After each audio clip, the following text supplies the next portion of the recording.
Hey, what's up, everybody? Thanks for tuning in to the 4554 podcast. I'm your host, Nick Eden, and man, it has been years, to say the least.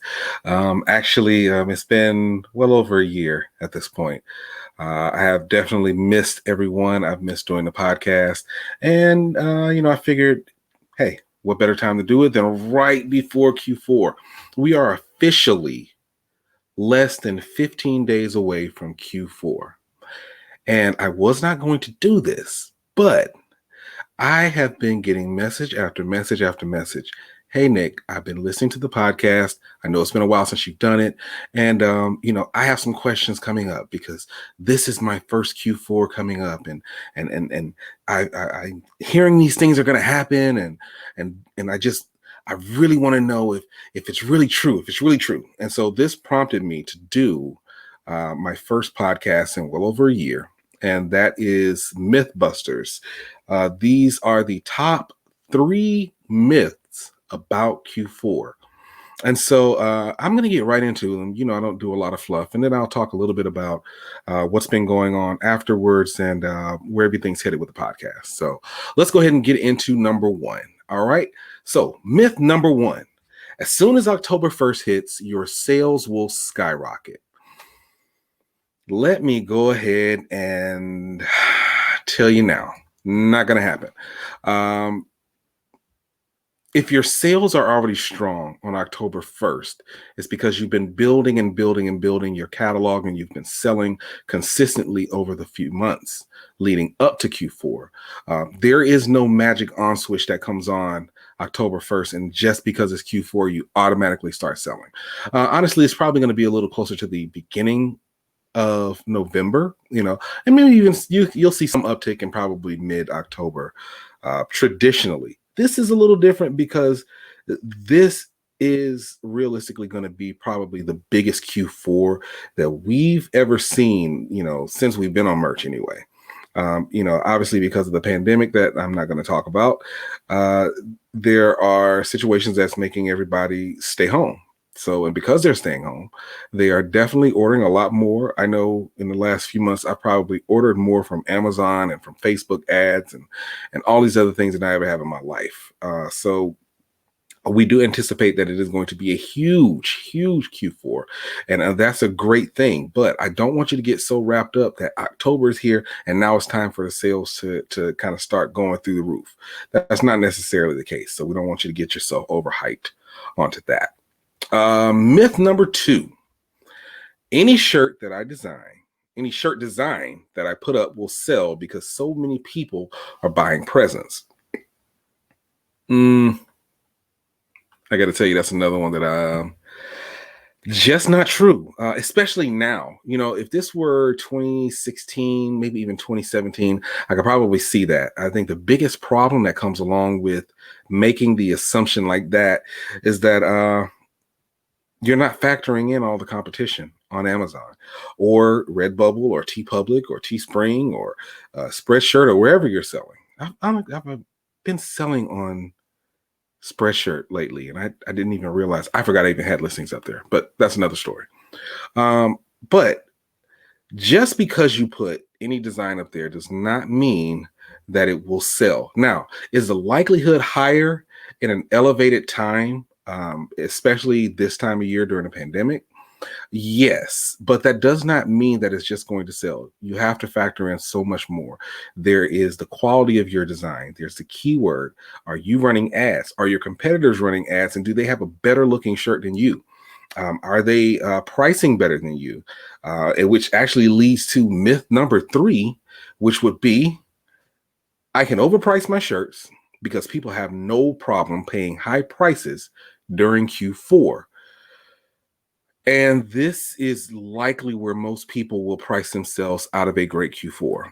That is just an opportunity to be greedy. I don't know any other way to say it. So I wouldn't concentrate so much on pricing high. I would price competitively because the volume is going to be higher. And all of these factors will not even make a bit of difference if you've not done the due diligence coming into merch. When I started on Merch by Amazon, well, actually, so I started in print on demand in 2016, and I started on Merch by Amazon in 2017. Even then, the competition wasn't like super duper high in comparison to now.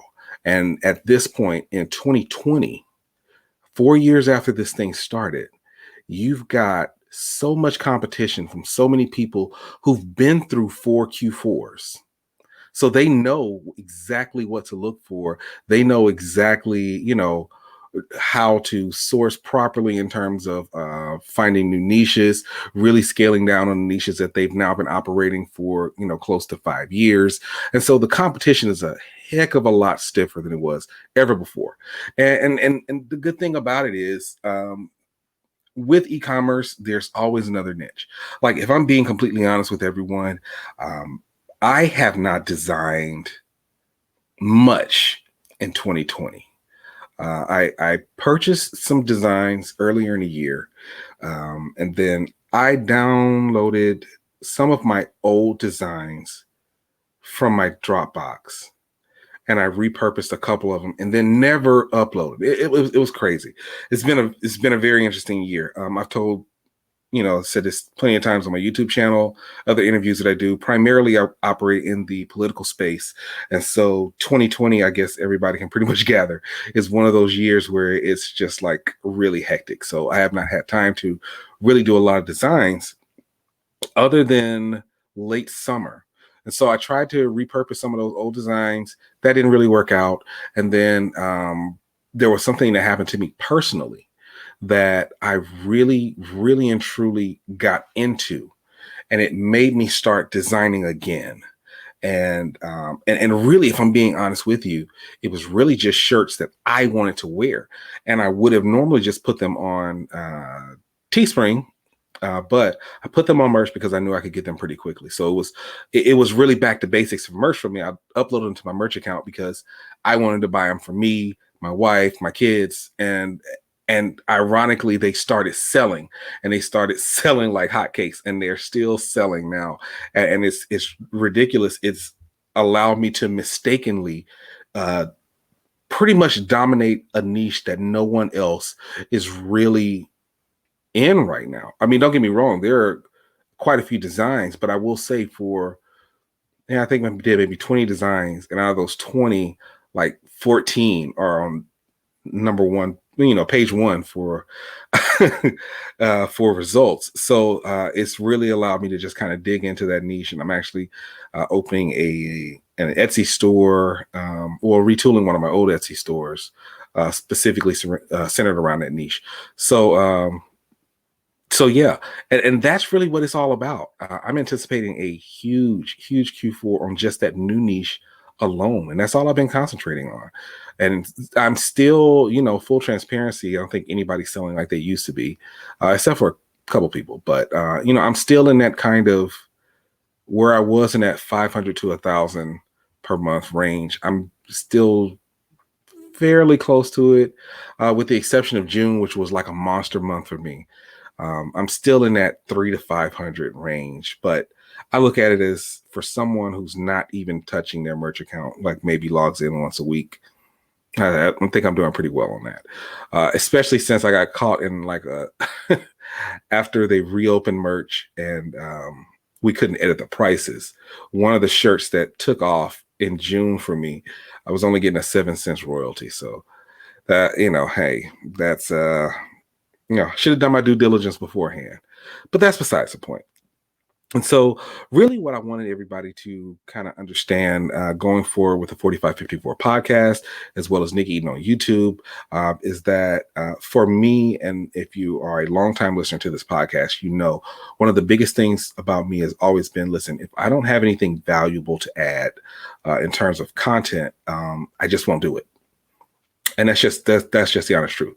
I just won't do it because it's not worth it. It's disingenuous.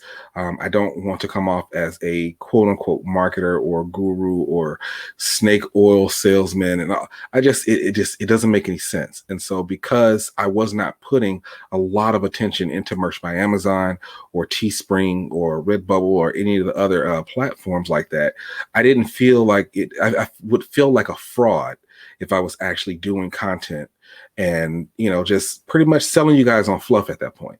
And so but I did want to address this only because I've gotten so many messages on Facebook. There's so many new sellers that are here now, and the great thing about it is, and anybody who's listened to this podcast and watched me on YouTube, I'm really excited about younger, and I mean younger in the time you've been doing this, younger sellers really going through and diversifying themselves in terms of their platforms. And so that's a huge thing for me. And so to hear from so many newer sellers who are just like, hey, listen, I'm kicking off my designs on Spreadshirt. And, I hear about this thing Q4. I'm hearing that if I do this, I'll just sell through the roof. What do you think? So it's refreshing to know that everyone is diversifying and not just putting all their eggs in one basket. And it's also refreshing to know that people are still excited about Merch by Amazon. Those of us kind of old fogies in merch, we get a little jaded. Some of us have moved on to other things, launching our own brands, working KDP, doing digital downloads, whatever the case, whether it's Ignite, Teachers Pay Teachers, Etsy, whatever the case may be, and just kind of moving on to different aspects of print on demand or e-commerce overall. So it is nice to kind of feel that new energy that I haven't seen in about 3 years. And so, but with that being said, I may continue doing content on YouTube and on the podcast. And if that's something that you want to see or you want to hear, by all means, reach out to me. Let me know. I will continue to do as much as I can or as little as I can based on, particularly, you guys know that I have a love for new sellers. So anything that I can do to help those young sellers get out of the 10 tier, the 25 tier. It's been so long. I would love to actually see a 10 tier account and just see how quickly I could get out of it. Unfortunately, Merch isn't going to let me do that, and I'm not going to risk my account. So I can just live vicariously through you guys. But that's really all I had today, guys. Take care. And remember this, you can make as much money as you want to make in print on demand, but you have to press the go button. Take care, and I'll talk to you next time.